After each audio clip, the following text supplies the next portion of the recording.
ಬಿಡದಿ ಟೌನ್ಶಿಪ್ಪನ್ನು ಮಾಡೇ ಮಾಡ್ತೇನೆ ಅಂತ ಹಠ ತೊಗೊಂಡು ನಿಂತ ರಾಜ್ಯದ ಮುಖ್ಯಮಂತ್ರಿಗಳು ಇವತ್ತು ಅವ್ರಿಗೆ ಏನು ಹೇಳಕ್ಕೆ ಇಷ್ಟಪಡ್ತೀರಿ? ಈಗ ರೈತರನ್ನ ವಿರೋಧ ಕಟ್ಕೊಂಡು ಯಾವ ಯೋಚನೆನೂ ಮಾಡೋಕ್ಕಾಗಲ್ಲ. ರೈತರು ಸಂಪೂರ್ಣವಾಗಿ ವಿರೋಧ ಇದ್ದಾರೆ. ಬಾಪುಟ ಚೆನ್ನಾಗಿದೆಯಾ? ರಾಜ್ಯ ಸರ್ಕಾರಕ್ಕೆ ರೈತರು ಹಲವಾರು ಬಾರಿ ಎಚ್ಚರಿಕೆಯನ್ನು ಕೊಟ್ಟಿದ್ದಾರೆ. ರಾಜ್ಯ ಸರ್ಕಾರ ಮಣಿದಿಲ್ಲ. ಈ ಬಾರಿ ವಿಧಾನಸೌಧದವರೆಗೂ ಪಾದಯಾತ್ರೆ ಮಾಡಬೇಕು ಅನ್ನುವಂಥ ತೀರ್ಮಾನ ರೈತಾಪಿ ವರ್ಗದ ಜೊತೆಯಲ್ಲಿ ನಾವೆಲ್ಲರೂ ಕೂಡ ಗಟ್ಟಿ ನಿಲುವಿಂದ ನಿಂತಿದ್ದೇವೆ. ಅವ್ರ ಜೊತೆಯಲ್ಲಿ ಇರ್ತೇವೆ. ಕಾನೂನಿನ ಹೋರಾಟವೂ ಕೂಡ ಈಗಾಗಲೇ ಪ್ರಾರಂಭ ಆಗಿದೆ. ಅಲ್ಲಿಯೂ ಕೂಡ ರೈತರಿಗೆ ಈ ಪ್ರಾಜೆಕ್ಟ್ ಮೇಲೆ ಸ್ಟೇ ಸಿಗುವ ಮೂಲಕ ಒಂದು ಜಯ ಸಿಗುತ್ತೆ ಅಂತಕ್ಕಂಥ ಅಚಲವಾದ ನಂಬಿಕೆ ಇದೆ. ಈ ಒಂದು ಹೋರಾಟ ಪ್ರಾಯಶ್ಚಿತ್ತದ ಹೋರಾಟ ಅಂತ ಪ್ರಾಯಶ್ಚಿತ್ತ ಪಶ್ಚಾತ್ತಾಪ ಅವ್ರದ್ದಾಗತ್ತೆ ಬಾಗುರು 28ಕ್ಕೆ. ಆಯ್ತಣ್ಣ, ಥ್ಯಾಂಕ್ ಯು ಸೋ ಮಚ್. ಸಾರಿ. ನಮಸ್ಕಾರ. ಇವತ್ತು ನಮ್ಮ ಜೊತೆ ಇದ್ದಾರೆ ಬಿಗ್ ಬಾಸ್ನ ಖ್ಯಾತಿ ಅಂತ ಜಾನ್ವಿ ಅವರು. ಇವತ್ತು ಈ ಒಂದು ಬಿಡದಿಯ ಪಾದಯಾತ್ರೆಗೆ ಬಂದಿದ್ದೀರಿ, ಏನು ಅನಿಸ್ತಾ ಇದೆ ನಿಮಗೆ? ನಮ್ಮ ಈ ಒಂದು ಅಣ್ಣ ನಮಸ್ತೆ. ಅಣ್ಣ ಚೆನ್ನಾಗಿ ಏನಂದರೆ ಕಳೆದ 518 ದಿವಸಗಳಿಂದ ಈ ಹೋರಾಟ ನಡೀತಾ ಇದೆ. ನ್ಯಾಯಸಮ್ಮತವಾದಂತಹ ಹೋರಾಟ. ನೀವೇ ನೋಡ್ಬೋದು, ರಾಜ್ಯದ ಮೂಲೆ ಮೂಲೆಯಿಂದ ವ್ಯಾಪಕ ಜನಬೆಂಬಲ ವ್ಯಕ್ತವಾಗ್ತಾ ಇದೆ ಬಿಡದಿ ರೈತರಿಗೆ.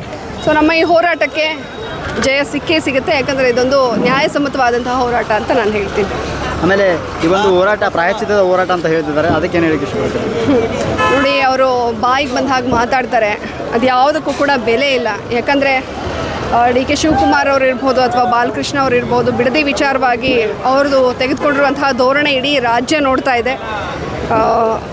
ಏನೇ ಆಗಲಿ ರೈತರ ಸಮಾಧಿ ಮಾಡಾದರೂ ಪರವಾಗಿಲ್ಲ, ನಾವು ಚೆನ್ನಾಗಿರಬೇಕು, ಕೋಟ್ಯಾಂತರ ರೂಪಾಯಿ ಫಂಡನ್ನು ಕಲೆಕ್ಟ್ ಮಾಡಬೇಕು, ಹೈಕಮಾಂಡ್ಗೆ ಕೊಡಬೇಕು ಅನ್ನೋದಷ್ಟು ಬಿಟ್ಟರೆ ಇದರ ಹಿಂದೆ ಇನ್ಯಾವ ಉದ್ದೇಶವೂ ಇಲ್ಲ.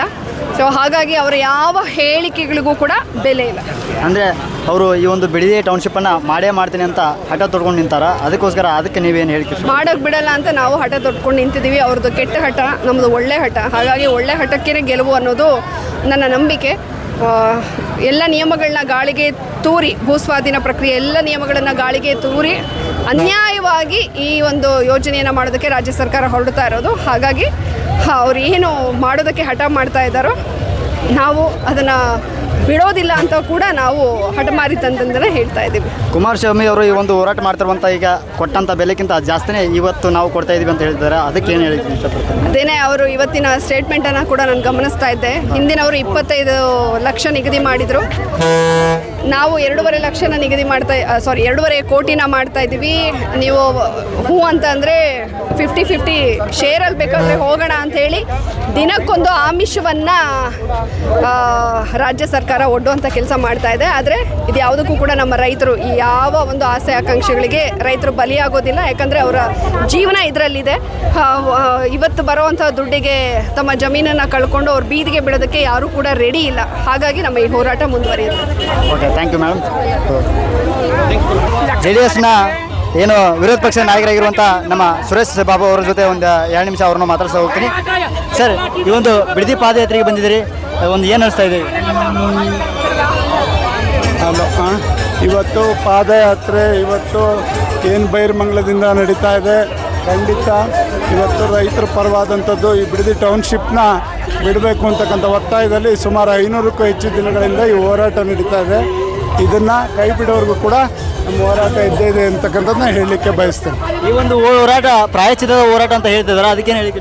ಈಗ ಇವರೇ ಕಾಂಗ್ರೆಸ್ನವರೇ ಹಿಂದೆ ಸತ್ಯಶೋಧನೆ ಸಮಿತಿ ಮಾಡಿದರು. ಆ ಸತ್ಯಶೋಧನೆ ಸಮಿತಿನಲ್ಲಿ ಇವರೇ ಸನ್ಮಾನ್ಯ ಮುಖ್ಯಮಂತ್ರಿಗಳು ಅವತ್ತು ಆ ಸಭೆನ ಇದರಲ್ಲೂ ಕೂಡ ಇದ್ದರು, ಆ ಶೋಧನಾ ಸಮಿತಿನಲ್ಲಿ.